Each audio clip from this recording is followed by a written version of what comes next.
Superman free. Superman free. Superman free. Where do I begin? Well, I saw it when I was 6 years old and was very confused. It was a very strange, unusual kind of story. Very different to the style of 1 and 2, yeah. And, well, Alexander and Elia Salkind, they no longer had Richard Donner involved anymore, so they could do it exactly the way they liked to do the franchise. And we find out what happens when they're given that freedom, yeah. They decided to make it comedic. They thought that was the only way to go. That's all that's left for Superman to do. No, it isn't. Have they read any of the comics? There's loads of different adventures, loads of other supervillains that Superman could fight, yeah. But no, they decided to make it a slapstick comedy. Now, any great adventure film does need comic relief. It does need a few scenes that are funny. A few scenes, not loads and loads of scenes, otherwise it looks stupid. And when the opening sequence, when they're all tripping over things and falling over like dominoes and stuff in the city of Metropolis, it's just so stupid. I mean, that would make you laugh if you were about 4 years of age, but it's the most one-dimensional humour ever. And it's, I get it that it's a comedy. You can't say rude or obscene jokes because it's a family film, yeah. But you don't need jokes quite as one-dimensional as all that. Not that simplistic, yeah. They played it safe, made it simplistic. Well, they played it a bit too safe, yeah. And yes, Richard Pryor, yes, he was the top funny man at the time. He'd done some really funny television, some really funny films as well. But he's not very funny in this film. Yeah, just not very good gags at all were written for him. It's terrible, yeah. And the other thing is, if I wrote a movie and it was about a totally unknown character that no one had ever heard of, well, then I've got to put someone famous in it to make people go and watch the film. Yeah, that makes sense. So they put Richard Pryor in the film to get people to watch the film. Why? You don't need anyone really famous to make him go and watch Superman 3. No, you don't need that. The first two were blockbusters. So you don't need a character that's nothing to do with Superman and put them to make them watch the film. That is such a silly, cheap gimmick. Yes, ironic. The attempts to get more people to watch the film makes this whole story look stupid. What would Richard Pryor be doing in a Superman film? It doesn't make any sense at all. Good idea to put him in a comedy film, but not an action sci-fi film. I mean, you really do need to suspend your disbelief to believe Superman can do all these amazing things. It's bordering on the lines of impossible to do that with all these silly comedic stuff happening everywhere. Oh yes, and computers. Computers. Well, the thing you have to understand is this movie was made in the 80s. In those days, a computer could do absolutely anything. It can make a kryptonite materialise out of thin air, yes. In other movies at the time, it can make a beautiful woman materialise out of thin air. It can predict the future. It can travel through time. A computer can do absolutely anything. It can't. Computers can do amazing things, but they can't do anything. But in the 80s, not everyone had a computer.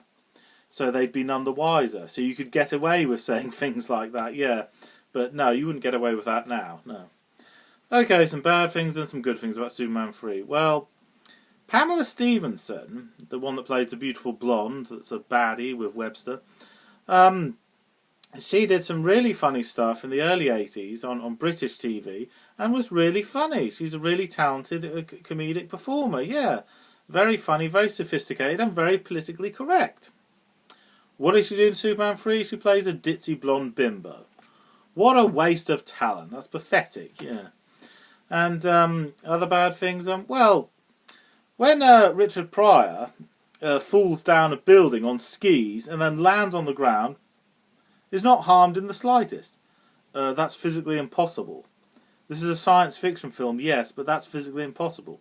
The other thing I didn't like was when the computer is going to kill Superman with a kryptonite beam, Richard Pryor decides to suddenly save Superman's life. Why? Why does he get a conscience let in the game all of a sudden? Why? It's never clearly specified. I mean, they could have done something where it was like, oh, I don't know, halfway through the film, Superman saves Richard Pryor's life, yeah. And that would give him a reason to feel guilty and want to save him afterwards. But no, they don't do that. He just wants to save Superman for no particular reason at all. And then Superman beats the computer with a canister of acid. I was expecting a really, tough battle with the computer, fighting him with every kind of weapon. No, he just puts a canister of acid next to it, and that's enough to destroy it. That is quite an anticlimax. Well, I suppose it shows that to be a good superhero you need to use brains as well as brawn.